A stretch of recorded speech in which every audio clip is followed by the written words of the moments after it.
नमस्कार दोस्तों, मैं हूं हनी शर्मा। आप देख रहे हैं इंडिया डिफेंस बात, जिस पे हम लाते हैं देश और दुनिया के डिफेंस से रिलेटेड बड़ी खबरें। तो चलिए जानते हैं आज की बड़ी खबरें कौन सी थी। दोस्तों, हमारी पहली खबर इंडिया और चाइना के रिलेटेड निकल कर आ रही है। आपको पता ही है कि लद्दाख एरिया में दोनों सेनाओं के बीच फेस ऑफ चल रहा है और तकरीबन 4 इलाके ऐसे हैं जहां यह टकराव जारी है। लेकिन हम बात कर रहे हैं नाकुला पास की, जो सिक्किम में है। वहां भी 9 मई को दोनों सेनाओं के बीच स्टैंड ऑफ हुआ था। अब खबरें निकल कर आ रही है कि चाइना ने वहां भी हैवी आर्टिलरी लगाना चालू कर दिया है। यह खबर इकोनॉमिक्स टाइम्स से निकल कर आ रही है कि चाइनीज़ आर्मी इंटरनेशनल बॉर्डर से करीब 2 किलोमीटर के एरिया में अपनी तादाद बढ़ा रही है। वह वहाँ भी स्मॉल्स लेवल टेंट लगाने स्टार्ट कर दिए गए हैं। वहीं भारतीय आर्मी ऑफिशियल्स का कहना है कि इस तरह का कोई भी ट्रूप्स बिल्डअप नहीं हुआ है और भारतीय आर्मी की तरफ से सीमा पर पूरी तरीके से नज़र रखी जा रही है।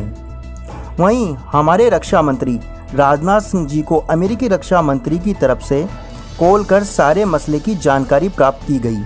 साथ ही अमेरिकी रक्षा मंत्री ने कहा कि वो भारत के साथ हैं, वह हर तरह की मदद करने को तैयार हैं। इसके पहले अमेरिकी राष्ट्रपति डोनाल्ड ट्रंप ने भी मीडिएटर बनने की पेशकश की थी, पर भारत की तरफ से उन्हें साफ कर दिया गया था कि भारत को अपने पड़ोसियों से रिश्ते सुधारने के लिए किसी भी तीसरे मुल्क की कोई ज़रूरत नहीं है।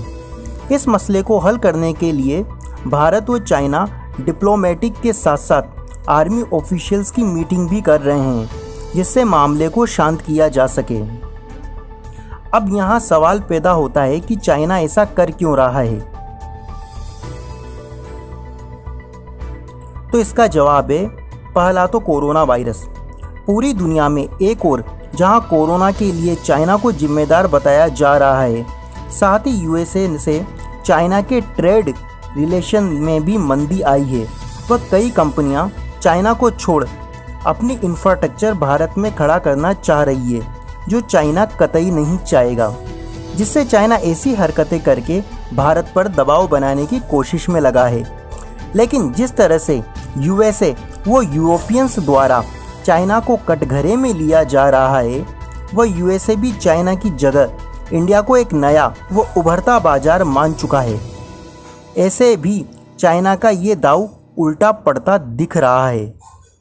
यूएसए का भारत को मदद करने का सीधा मकसद चाइना के खिलाफ इस एरिया में एक पावरफुल नेशन बिल्डअप करना है, जो चाइना को टक्कर दे सके।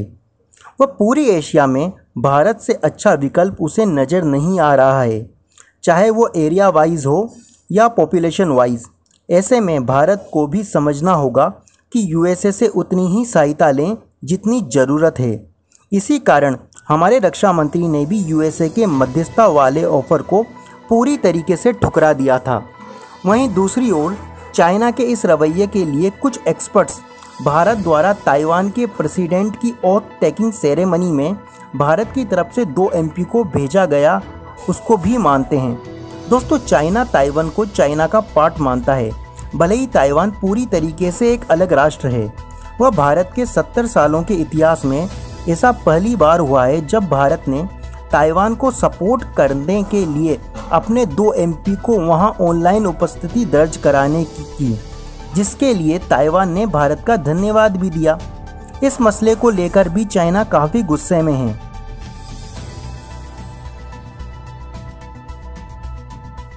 चाइना के रक्षा मंत्री ने एक न्यूज़ एजेंसी को इंटरव्यू देते हुए कहा कि ताइवान चाइना का पार्ट है, वह हम ऐसे आज नहीं तो कल चाइना में शामिल करेंगे। वहीं शी जिनपिंग ने भी अपनी सेनाओं को युद्ध के लिए तैयार रहने के लिए कहा है।